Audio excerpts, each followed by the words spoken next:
오늘 주시는 하나님의 말씀은 창세기 25장 21절에서 28절입니다.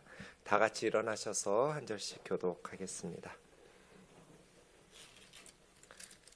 이삭이 그의 아내가 임신하지 못함으로 그를 위하여 여호와께 간구하매 여호와께서 그의 간구를 들으셨으므로 그의 아내 리브가가 임신하였더니 그 아들들이 그의 태 속에서 서로 싸우는지라.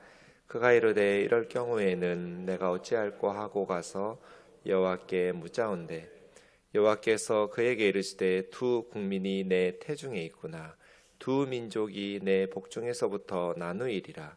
이 민족이 저 족속보다 강하겠고 큰 자가 어린 자를 섬기리라 하셨더라. 그 해산 기한이 찬즉 태에 쌍둥이가 있었는데 먼저 나온 자는 붉고 전신이 털옷 같아서 이름을 에서라 하였고 후에 나온 아우는 손으로 에서의 발꿈치를 잡았으므로 그 이름을 야곱이라 하였으며 리브가가 그들을 낳을 때 이삭이 60세였더라.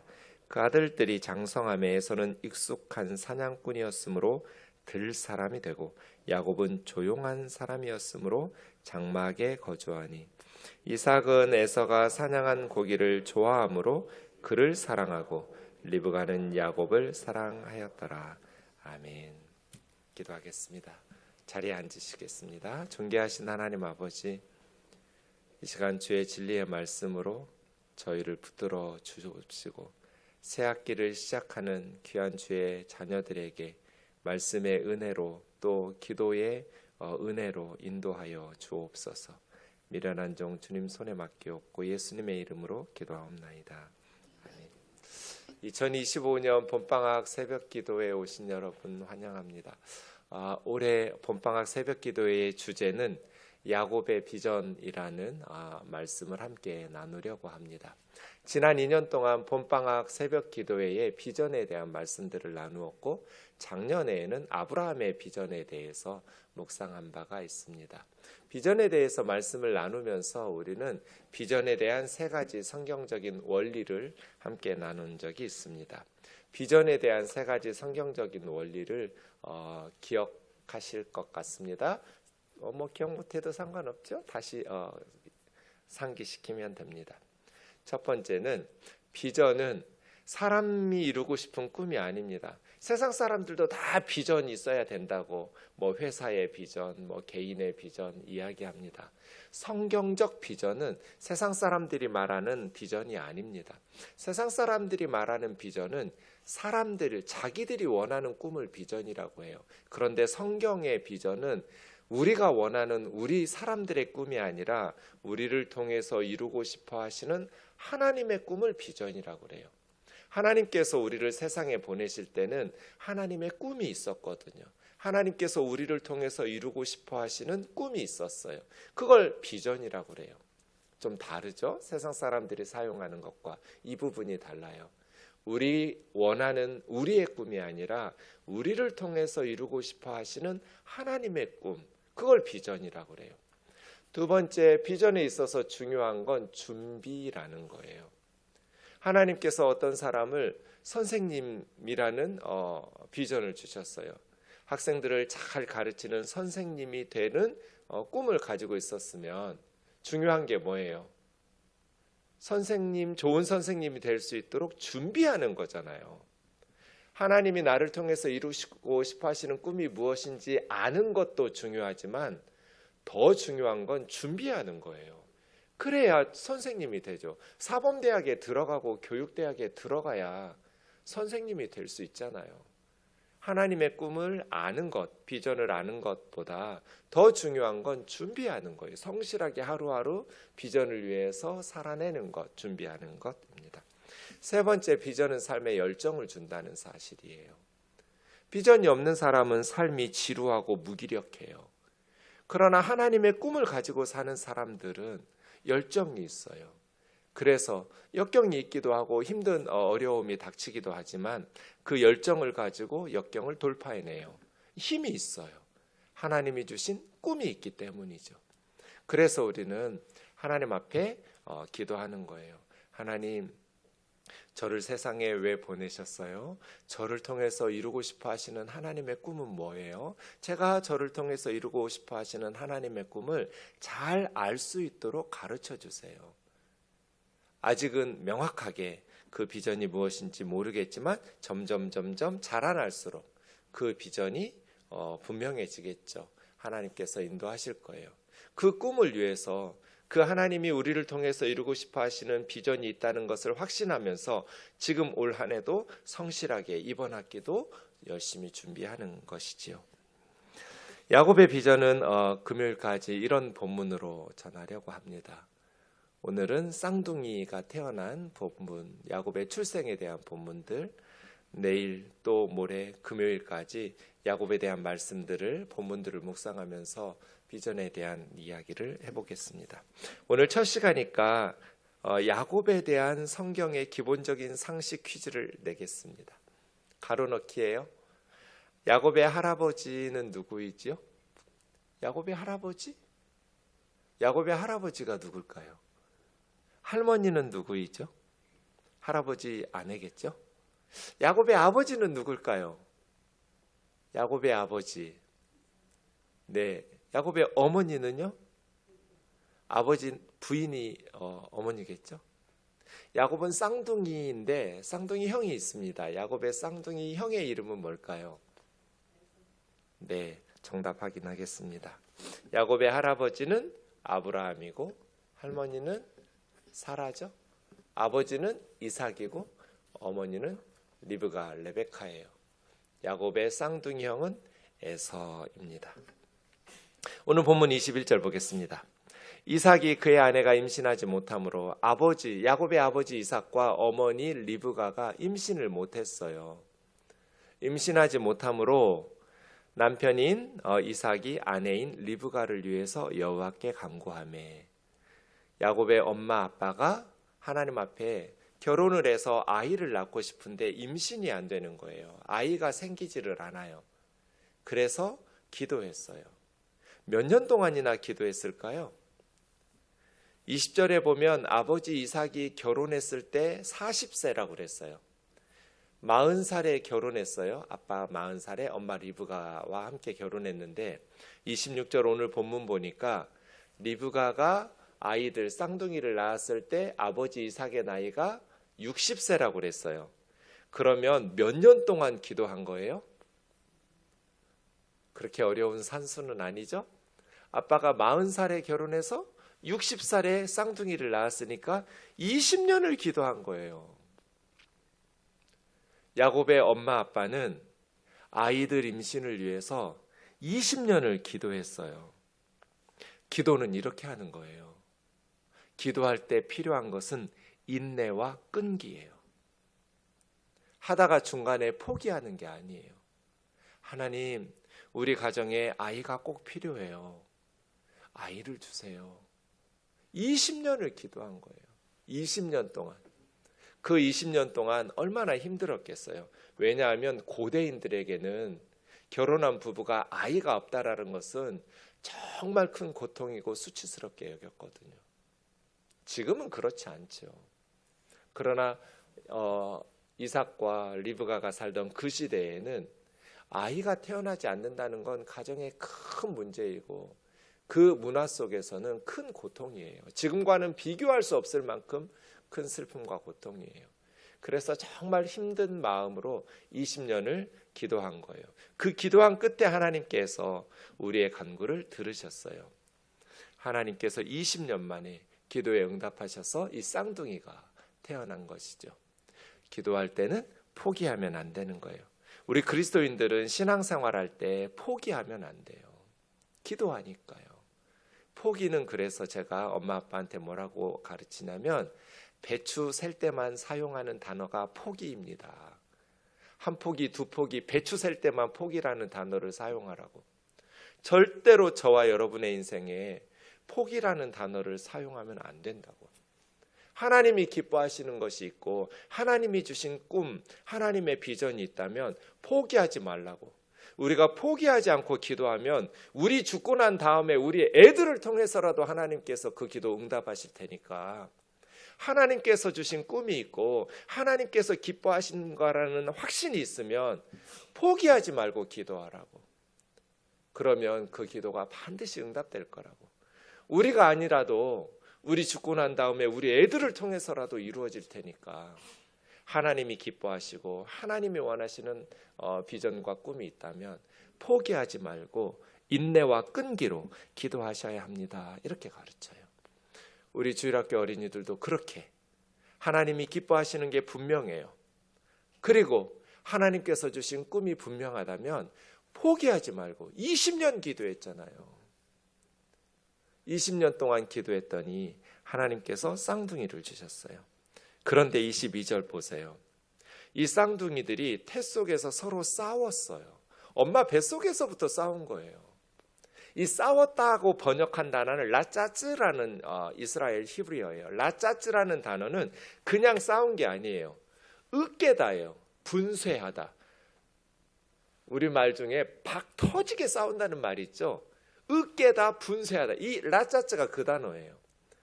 그러니까 여러분 상상해 보세요. 결혼해가지고 처음으로 임신이라는 걸 했는데 리브가가 뱃속에서 얼마나 행복했겠어요. 20년 만에 아이가 생겼으니 이 엄마 아빠가 얼마나 행복했겠냔 말이에요. 그런데 갑자기 뱃속에서 너무 아직 쌍둥이인지 몰랐어요. 임신이라는 걸 처음 해봐서 모르겠지만 엄마가 임신을 했는데 배가 너무 아픈 거예요. 어느 정도로 아팠냐면요. 리브가가 이르되 이럴 경우에는 내가 어찌할꼬? 이럴 경우에는 내가 어찌할꼬? 이 말은 생명의 위협을 느낀 거예요. 엄마 리브가가 임신했는데 죽을 것 같은 거예요. 아파가지고. 근데 성경은 알고 태 속에서 서로 싸우는지라 싸운다는 단어를 다른 단어, 싸운다는 단어가 있어요.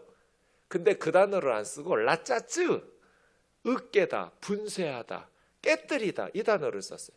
그러니까 뱃속에서부터 이것들이 아직 제대로 손, 발 뭐 만들어지지도 않았잖아요. 지금 엄마 뱃속에서 만들어지고 있는 과정이에요. 근데 이 쌍둥이가 에서하고 야곱이 박 터지게 싸우는 거예요. 그래서 엄마가 생명의 위협을 느꼈어요. 그래 하나님께 물었어요. 하나님 나 죽을 것 같다고. 내가 왜 이러냐고. 태 속에 20년 동안 기도해서 얻은 아이들인데 박 터지게 싸우고 있어요. 그래서 하나님 앞에 물었더니 23절에 하나님의 대답이에요. 하나님께서 엄마 리브가에게 뭐라고 말씀하셨냐면 두 국민이 내 태중에 있구나. 두 민족이 네 복중에서 뱃속에서부터 나누일 거야. 이렇게 말씀하시는 거예요. 아니 쌍둥이가 태어나면 한 나라 한 민족이잖아요. 같은 엄마 아빠 밑에서 한 아이들이 태어났는데 어떻게 두 나라가 될 수 있고 두 민족이 될 수가 있어요. 쌍둥이인데 하나는 뭐 한국 사람, 하나는 중국이나 일본 사람 이렇게 나라가 다르고 민족이 달라질 수가 없잖아요. 쌍둥이가 태어났는데 그만큼 너희 복중에 있는 아이들은 서로 우애하지 못할 거야. 결국 갈라져서 두 나라가 될 것이고 두 민족이 될 거야.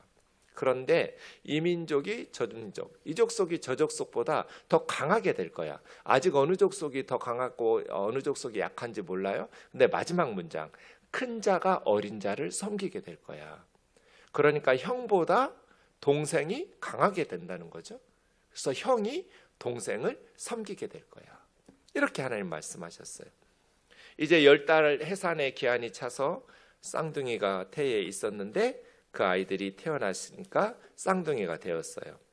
25절 보니까 먼저 나온 형이죠. 먼저 나온 애는 피부가 붉고 온 몸이 털옷을 입은 것 같았어요. 그래서 이름을 털이라고 지었어요.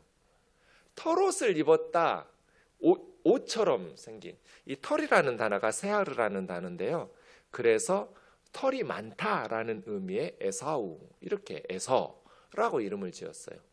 딱 태어났는데 이름을 좀 대충 지은 느낌이 있죠. 20년 만에 아이들이 태어났는데 한 아이가 피부가 푹 다는 건 잘생겼다는 뜻이에요. 아주 긍정적인 표현이에요. 남자답게 잘생겼고요. 그 다음에 온 전신에 털이 많이 나자마자 털이 있는 거예요. 그래서 첫째 이름을 털 이렇게 지었어요. 둘째는 나오네. 왜 쌍둥이가 나오더라도 좀 시간 간격이 있잖아요. 몇 분 간격 빠르면 또 늦으면 몇 시간 간격으로 나오기도 하거든요. 근데 얘는 형의 발꿈치를 잡고 있는 거예요. 이 발꿈치라는 단어가 아케브예요. 그래서 둘째 이름은 발꿈치라고 지었어요. 야코브. 첫째는 털, 둘째는 발꿈치. 근데 좀 독특하죠. 뭐가 독특하냐면 뱃속에서부터 팍 터지게 싸우더니 라짜즈, 서로 으깨고 분쇄할 만큼 싸우더니 나올 때도 서로 먼저 나오려고 지금 경쟁한 거잖아요. 내가 형 될 거야 하면서 박 터지게 싸우다가 나왔는데 에서가 먼저 쑥 하고 나왔고 뱃속에서부터 더 남자답고 힘이 좋았나 봐요, 형이. 근데 둘째 야곱은 내가 먼저 갈 거야 하면서 형의 발 뒤꿈치를 잡아. 그래서 에서가 나올 때도 힘들었어요. 이 엄마 쌍둥이 날 때 정말 힘들었을 거예요. 한 명씩 날 때도 힘들 텐데 둘이 같이 나오겠다고 막 발 뒤꿈치 잡고 싸우고 있으니까 쉽지 않았을 것 같아요. 이렇게 태어났어요. 27절에 보니까 아이들이 성장하는데 성격도 정반대예요. 형 에서는 외향적이고 활동적이고 남자다웠어요. 그래서 들사람이 되었어요. 익숙한 사냥꾼, 야생 동물들과 싸워가면서 사냥해 오는 남자다운 기질을 가졌겠죠. 근데 동생 야곱은 조용한 사람이에요. 내성적이고 말이 없는 사람. 그리고 장막에 거주하니 집돌이에요. 밖에 나가서 놀지를 않아요. 이렇게 성격이 정반대인 아이들로 자랐어요. 자, 그러면 이 에서와 야곱을 아버지 이삭과 엄마 리브가는 어떻게 양육해야 할까요? 이 아이들을 어떻게 양육해야 할까요? 다음 화면 보시면 우선 첫 번째, 이 둘은 어머니 뱃속에서부터 박 터지게 싸웠어요. 이거 뭔가 메시지가 있는 거죠? 그리고 두 번째, 더 결정적으로 하나님께서 예언적인 말씀을 주셨어요. 두 나라, 두 민족이 네 복중에 있구나. 두 나라, 두 민족으로 서로 나누어질 거야. 이것도 메시지가 있는 하나님의 말씀이죠. 세 번째, 자라나는데 애들이 전혀 성격이 달라요. 하나는 외향적이고 활동적인 들사람이고 하나는 조용하고 내성적인. 그래서 둘이 잘 어울려 놀지를 않아요. 쌍둥이인데 같이 들로 나가서 놀거나 같이 집에서 놀거나 이러지를 않아요. 이런 모습으로 자라면 어떻게 양육해야 될까요? 여러분, 부모들이 자녀들에게 줄 수 있는 선물 중에 하나가 자녀들이 우애해야 돼요. 엄마 아빠는 먼저 떠날 거잖아요. 그러면 엄마 아빠가 떠났을 때 세상에 남겨놓은 우리 아이들이 서로 우애하고 화목하면서 사랑하면서 서로 도와야죠. 힘들고 어려울 때 형제밖에 없잖아요. 그러니까 이 둘은 어떻게 양육해야 되냐면 특별히 세상의 모든 집 엄마 아빠가 자녀들이 우애하고 서로 사랑하면서 화목하도록 가르쳐야 하지만 특별히 이 집은 쌍둥이 아이들을 더 우애하도록 기도하면서 양육했어야 돼요. 왜냐하면 뱃속에서부터 박 터지게 싸웠다는 건 메시지가 있는 거잖아요. 그리고 하나님께서 두 나라, 두 민족이 나누인다라는 것도 하나님이 무시할 수 없는 말씀과 예언의 말씀을 주신 거잖아요. 그런데 이 가정은 어떻게 했어요? 마지막 28절 보세요. 아버지 이삭은 에서가 사냥한 고기를 좋아하므로 큰아들 에서를 사랑하고 엄마 리브가는 이유는 밝히지 않았지만 둘째 아들 야곱을 사랑하였더라. 지금 뭐 하는 거예요? 아버지는 큰아들이 사냥해 온 고기를 맛있게 세상에 얘가 더 착한 것도 아니고 믿음이 좋아서도 아니고 자기가 좋아하는 사냥한 고기, 맛있는 고기를 사냥해다 주니까 무슨 아버지가 이래요. 그래서 아버지는 큰아들만 사랑하고 어머니는 둘째 아들만 사랑하고, 그래서 식구가 넷밖에 안 돼요. 엄마 아빠 두 아들 4명밖에 안 되는 이 식구가 두 편으로 갈라져서 싸워요. 아빠하고 큰아들하고 한 편 먹고 엄마하고 둘째 아들하고 한 편 먹고, 큰아들은 엄마의 사랑을 받지 못하고 자라고요, 둘째 아들은 아버지의 사랑을 받지 못하고 자라요. 그냥 사랑받지 못할 정도가 아니에요. 내일 새벽에 살펴보겠지만 아버지는 둘째 아들 야곱을 아들로 인정도 안 해요. 아예 그냥 개무시해요. 어떻게 아버지가 이렇게 할까? 아들에게 이렇게 이상할 정도로 아버지 이삭은 야곱을 인간 취급을 안 해요. 그렇게 무시하고요. 어머니 리브가는 큰아들을 아들 취급을 안 해요. 어떻게 엄마가 아들에게 이렇게 모질게 대할까 싶을 만큼, 어떻게 이럴 수가 있을까 싶을 만큼 이 가정은 역기능 가정이에요. 디스펑셔널 패밀리예요. 순기능이 없어요. 아버지가 아버지의 기능이 없어요. 어머니가 어머니의 기능을 제대로 안 해요. 남편의 기능도 없고 아내의 기능도 없어요. 자녀의 기능도 없어요. 제대로 된 순기능을 하는 사람이 한 사람도 없어요. 다 디스펑셔널이에요. 역기능이에요. 그러면 이 가정이 어떻게 되겠어요? 불행하겠죠. 사랑받아야 할 사람으로부터 버림을 받으면 상처를 받아요. 20년 동안 기다렸다가 태어난 아이들이면 애들이 많지도 않은데 딸랑 2명 주셨는데 하나님께서 그 아이들을 사랑으로 키워야죠. 아버지가 사랑해줘야 돼요. 그런데 야곱은 아버지의 사랑을 받지 못해요. 아버지로부터 아들 대접을 받지도 못하고 사람 대접도 받지를 못해요. 그러면 야곱의 마음이 어떻게 되겠어요? 상처를 받겠죠. 에서는 어머니의 따뜻한 사랑을 받지 못해요. 그럼 이 에서가 어떻게 되겠어요? 상처를 받겠죠. 어릴 때는 부모의 사랑을 받아야 아이들의 마음이 건강해져요. 돈만 많이 벌어다 주고 좋은 옷 입혀주고 맛있는 음식 사준다고 해서 부모의 역할을 다하는 게 아니에요. 가장 중요한 건 사랑해 주는 거죠.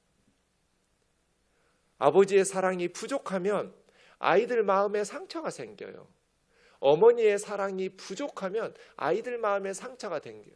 우리 몸에 영양소가 부족하면 우리 몸에 병이 들잖아요. 우리 마음도 마찬가지예요. 자라면서는 친구들의 사랑을 충분히 받아야 돼요. 청소년기에는 친구하고 죽고 못 살아야 되는데 왕따 시키고 빵 셔틀 시키고 이런 식으로 한 학기 우리 교실이 그렇게 이루어지면 우리 아이들이 병이 들어요. 몸이 마음이 병이 든단 말이에요. 자라나서 배우자의 사랑을 받고 늙어서는 자녀들의 사랑을 받고, 우리가 부모를 외면하고 무관심하고 외면하면 노년에 우리 부모는 마음에 병이 들어요. 사랑받아야 될 대상들로부터 사랑을 받지 못하면 우리의 마음은 병이 들어요. 야곱과 에서가 어떻게 자랐을까? 왜 야곱이 속이고, 왜 아버지를 속이고 형을 속이고 사기를 치는 사기꾼이 되었을까? 마음이 병들어서 그래요. 아버지 사랑을 충분히 받지 못하니까, 불안하니까 속여서 남의 것을 빼앗아서라도 자기 살궁리를 하는 거예요. 세상에 완전한 부모는 없어요. 완전한 가정도 없지요. 이 땅의 모든 부모는 다 허물이 많고 실수를 하면서 부족한 모습을 보이지요. 그래서요, 성경적인 원리를 다시 기억해 보세요. 비전은 우리를 통해서 이루고 싶어 하시는 하나님의 꿈이다. 비전에 있어서 중요한 건 준비다. 비전은 삶의 열정을 준다. 하나님께서 야곱을 통해서 하나님의 나라를 이루어 가시는 꿈을, 계획을 가지고 계셨거든요. 그래서 이제 하나님은 야곱을 준비시켜 가실 거예요. 하나님 나라의 일꾼으로 살아갈 수 있도록, 하나님 나라의 족장으로, 하나님 나라의 영적인 조상으로, 믿음의 조상으로 빚어 가실 거예요. 그래서 혹독한 훈련과 시련이 시작되는 거죠. 야곱은 어떤 준비가 필요할까요? 야곱의 이름이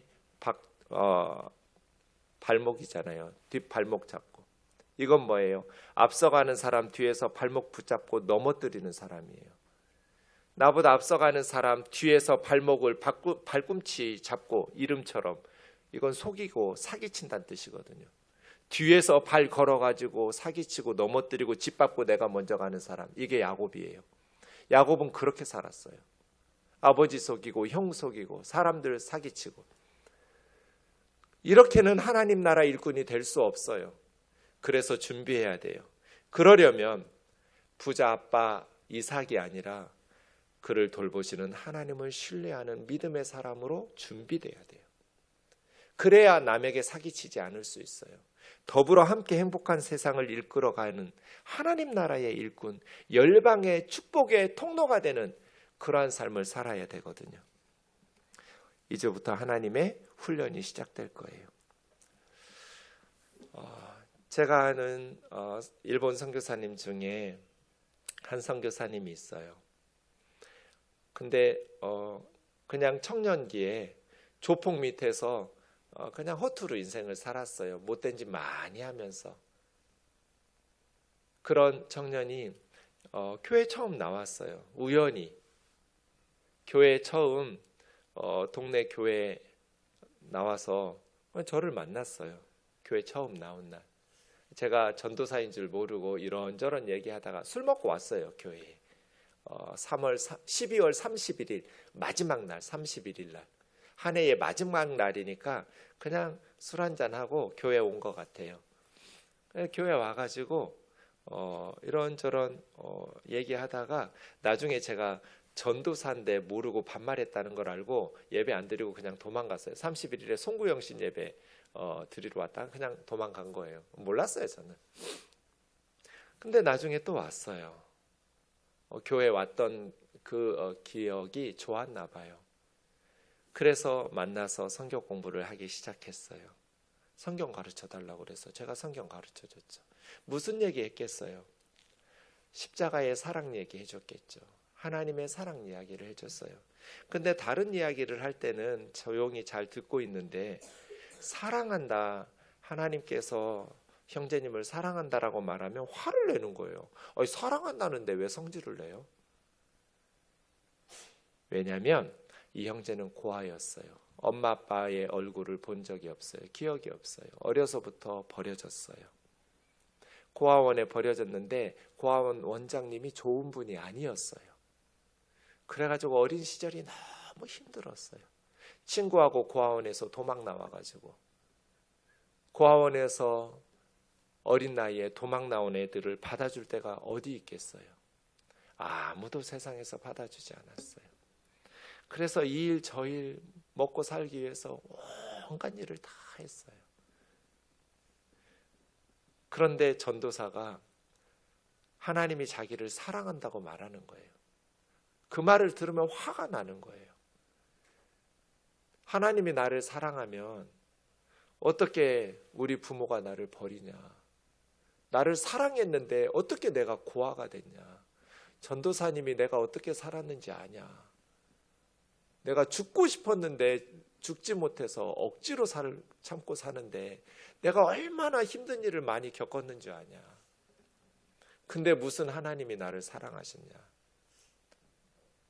그래도 하나님은 너를 사랑하신다. 십자가를 보면 알 수 있다. 새벽에 전화가 왔어요. 어느 날 몇 달 후에. 그렇게 성경 공부하고 있던 즈음에, 전도사님 주무시죠? 자고 있는 줄 알면서 왜 깨웠어? 내가 아침까지 기다릴 수가 없어서요. 어젯밤에 자려고 침대에 누웠는데 하나님의 사랑이 별처럼 제 침대 위에 쏟아져 내렸어요. 그래서 너무 행복해가지고, 내가 하나님을 만났는데 이걸 기뻐해 줄 사람이 전도사님밖에 없어가지고, 이걸 나와 함께 기뻐해 줄 사람이 전도사님밖에 없는데 내가 잘 줄 알았지만 이걸 깨워야 되겠다 망설이다가 전화드렸어요. 하나님이 나 사랑한대요. 그래서 제가 아침에 집에 갔어요. 갔더니 애가 흥분한 상태예요. 노트 한 3권을 줬어요. 두꺼운 노트 3권을 주는데, 전도사님, 제가 지금까지 이렇게 기도했었어요. 그 노트를 이렇게 한 장 한 장 넘겨봤더니 거기에 찬송가 제목들도 있고 일기처럼 쓴 노트예요. 제 욕도 써놓고, 이 오늘도 미친 전도사 놈이 하나님이 날 사랑한다고 말했다, 이게 말이 되나? 뭐 이런 말들 써놓고, 그런데 제일 많이 써놓은 거, 하나님이 나 정말 사랑하냐고.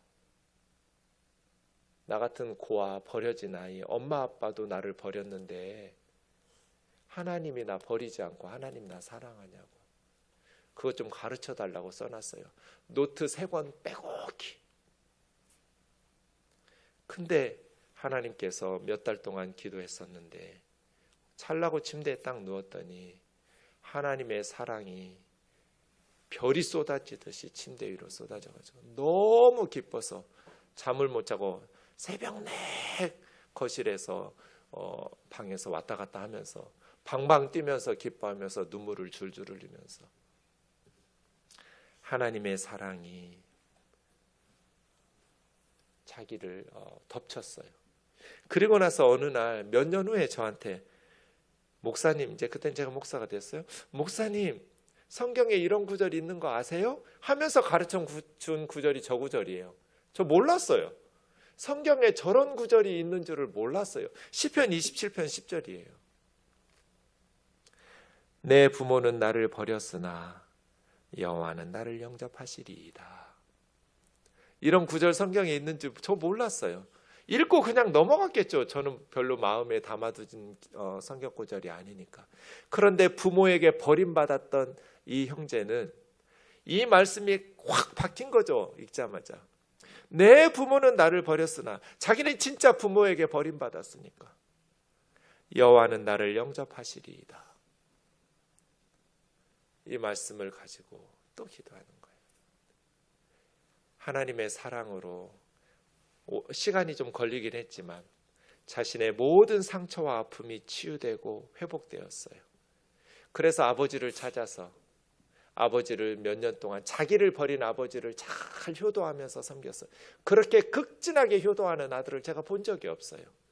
아버지가 말년에는 암이 걸렸어요. 그런데 이 아들이 자기 버린 아버지를, 암투병을 다 케어했어요. 그리고 천국에 가도록 전도해서 천국에 보냈어요. 어머니를 찾았어요.